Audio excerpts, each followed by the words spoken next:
paano i-connect or i-link ang ating mga Instagram account sa ating mga Facebook account. So, yan po mga Ludis ang ituturo natin sa tutorial nito. Okay? So, napakadali lang naman po nito gawin. So, kung kayo po mayroong Instagram account, and then meron po kayong Facebook account, and then gusto nyo pong i-link sa isa't isa, halimbawa po, pag nagpo-post po kayo sa Facebook, gusto nyo nakapost din sa Instagram, or pag nagpo-post kayo sa Instagram, pwede nyo pong i-share sa Facebook. So, dapat po, i-link nyo po yan or i-connect nyo po yan sa isa't isa. So, ganito lang po ang gawin nyo. So, sa pag-connect po ng Instagram sa Facebook or Facebook to Instagram, may dalawa pong paraan para gawin yan.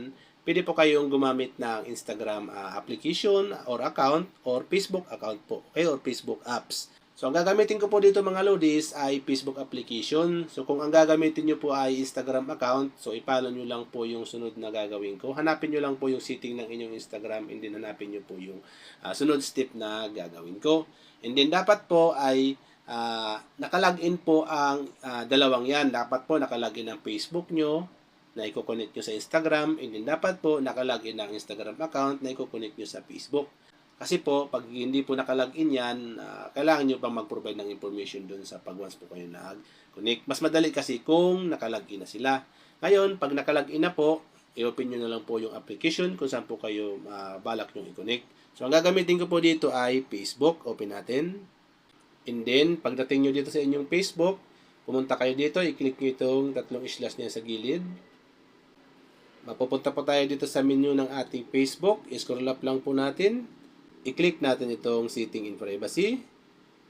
And then, i-click naman natin itong setting. So, dito po sa setting ng ating mga Facebook, setting in privacy, hanapin po natin itong account center. Minsan po sa gitna yan, minsan sa baba, minsan andito sa taas. Minsan hindi po ganito makikita nyo, minsan maliit lang po. Basta i-click nyo po yung see more in account center na naka-highlights na blue. Mapupunta ka po dito sa account center na to. And then, dito po sa pinakababa, ayan, i-click mo po itong review account. Ayan, account na to. Ayan.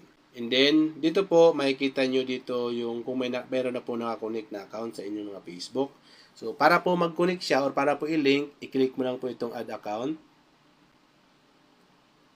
And then, automatic po mga Lodis, yan, magsasuggest na yung Instagram account na nakalagin po dyan sa inyong cellphone.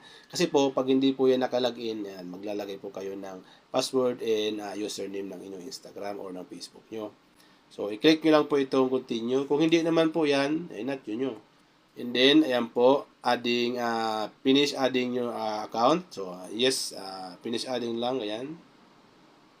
And then, ayan na po, automatic po, lalabas na agad yan dito sa ating mga account center na nakakonect na po. Pag dyan na po yan, nakakonect na po yan mga Lodis, okay?